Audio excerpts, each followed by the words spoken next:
The history of Turkey. From this title, we can understand as the period between the formation of the Republic in the 29th of October 1923 and the present days, or the period of Ottoman and Turkic beyliks. But we are going to refer to the entire period of known history of this land.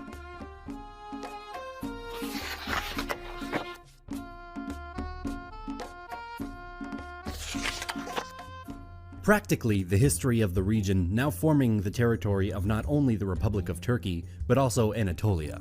The earliest representations of culture in Anatolia were some Stone Age artifacts. Due to its strategic location at the intersection of Asia and Europe, Anatolia has been an important place of several civilizations since prehistoric times. At the start of the Bronze Age, metallurgy spread to Anatolia from Transcaucasian cultures in the late 4th millennium BCE. And it slowly entered in the sphere of influence of the Akkadian Empire. Many civilizations existed here. Speaking about one, the Hittite civilization was a member of an ancient Indo-European people who appeared in Anatolia at the beginning of the 2nd millennium BCE. By 1340 BCE, they had become one of the dominant powers in the Middle East. The remnants of Bronze Age civilizations such as the Haitian, Akkadian, Assyrian, and Hittite peoples provide us with many examples of the daily lives of its citizens and their trade. After the fall of the Hittites, the new state of Phrygia and Lydia stood strong on the western coast as Greece civilization began to flourish. They and all the rest of Anatolia were relatively soon incorporated into the Persian Empire. More from the east, a new power emerged. Persia grew in power more and more and influenced the lands of the west, expanding in Anatolia. Their system of local government in Anatolia allowed many cities and ports to grow and to become wealthy because of the influx of trade and road networks between the east and west. The region of Anatolia got divided into various regions, satrapies, ruled by satraps, governors, appointed by the central Persian rulers. In the earliest 5th century BC, some of the Ionian cities under Persian rule revolted, which culminated into the Ionian Revolt. This revolt, after being easily suppressed by the Persians, led to the popular Greco-Persian Wars, one of the most known and crucial wars from the ancient history. This Greco-Persian War led to more conflicts in the Greek peninsula. Fights for power and influence happened, and a revenge sentiment mixed with good leaderships led to the growth of Macedonian kingdom under Philip II and his son, Alexander the Great, who gained control of the whole region and conquered Persia in successive battles. From this point, Anatolia was more and more influenced by the Hellenic world.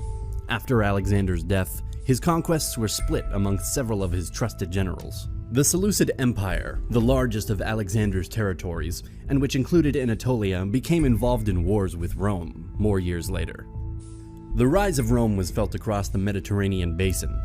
The control of Anatolia was strengthened by Rome, allowing local control to govern effectively and provide military protection, expanding deep into Anatolian territory. The territory here developed in Roman times.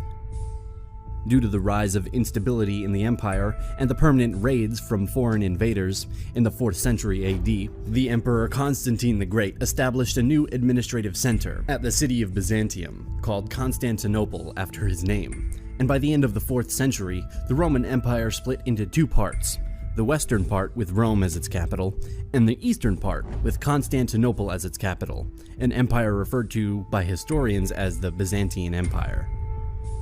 The process of Hellenization that began with Alexander's conquest accelerated under Roman rule, and the ancient Greek language and culture was predominant in the region. Turkic peoples and related groups migrated west from Turkestan and what is now Mongolia towards Eastern Europe, Iranian Plateau, and Anatolia. The Seljuk Turkmens created a medieval empire that controlled a vast area, stretching from the Hindu Kush to eastern Anatolia, and from Central Asia to the Persian Gulf. Many wars, the emerging of new empires, migrations, raids, and the incompetence of some leaders created the slow process of the Byzantine decline throughout time. Their decline and the growing power of the Seljuks led to conflicts and to the famous Battle of Manzikert on 26th of August, 1071, which is believed to be the open gate for the Turkic people, which will come in Anatolia in the next decades and centuries. This important battle was fought between the Byzantine Empire and the Seljuk Empire near Manzikert. The defeat of the Byzantine Empire in the capture of their emperor Romanos Diogenes IV is an important chapter in the history of Anatolia and in the history of what will be known as the Ottoman Empire and the Republic of Turkey. The Sultanate of Rum seceded from the Great Seljuk Empire, and they ruled central Anatolia. As the Seljuk Sultanate of Rum started to crumble, many other smaller regions emerged, ruled by different leaders. These small kingdoms were called beyliks. One of them was ruled by Osman, which will be known as Osman I, the founder of the Ottoman Empire. It's believed that Osman's early followers consisted both of Turkish tribal groups and Byzantine renegades, but not all were Muslims. It is not known for sure how this beylik started to dominate the region, but one thing was sure: the Byzantine Empire was very vulnerable.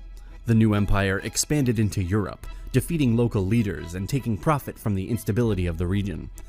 By the year 1400, the Ottomans were a true power, having control of much of the Balkans and western Anatolia. The collapse of Constantinople in the year of 1453 and the end of the last vestiges of the Roman Empire consolidated their power and their notoriety for the next centuries, in which the empire will expand even further, reaching its peak in the 16th and 17th centuries. Inflations, lost battles, the defeats against the Russians and the Habsburgs, and some crises and rebellions marked the decline of the Ottomans. The start of the 19th century was marked by national movements. Many people from different ethnicities lived in different empires or administrative forms, and rebellions started to happen. The Serbian Revolution, 1804 to 1815, marked the beginning of an era of national awakening. Also, even some Arabs, led by the Al-Saud family, revolted against the Ottomans. In 1821, the Greeks declared war on the Sultan, achieving independence. In 1830, the French invaded Algeria, which was lost to the empire. In 1831, Muhammad Ali revolted and created a civil war with the aim of making himself Sultan. As we can see, the Ottoman experienced huge instability, marked by defeats, bad administration, revolts, and national movements across the empire, due to its overextensions on lands with different peoples and cultures. The empire continued in the next years of the 19th century to lose wars and territories, and to fail in the creating of new reforms. The collapse of the empire is a more detailed subject, but if you want to know more about that, we already made a more detailed video about their collapse. At the start of the First World War, the Ottoman Empire was at its final days. Joining the Central Powers in the conflict after their defeat, the empire crumbled and many of their territories were conceded in favor of Greece, Italy, Britain, and France. This loss created the start of the Turkish national movement, which will be known as the Turkish War of Independence, led by Mustafa Kemal. By September 18, 1922, the occupying armies were expelled.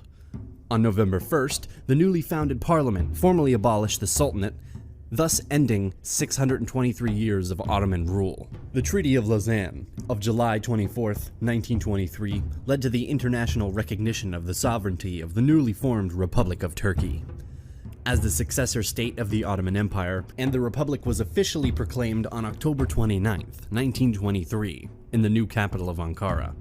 Mustafa Kemal became the Republic's first president of Turkey, and subsequently introduced many radical reforms. More rights for women were established, a new writing system in the Latin alphabet for the Turkish language was created, and many others. Turkey was neutral in World War II, and they refused German requests to allow troops access to its borders into Syria or the USSR. Due to the growing tensions of the Cold War, the US guaranteed the security of Turkey and Greece. Turkey joined NATO in 1952, an important member, especially due to its geographic position at the border with USSR. On the island of Cyprus, instability and conflict started to exist, and a military coup of July 1974, overthrowing President Makarios and installing Nikos Samson as a dictator. Turkey invaded the Cyprus in 1974.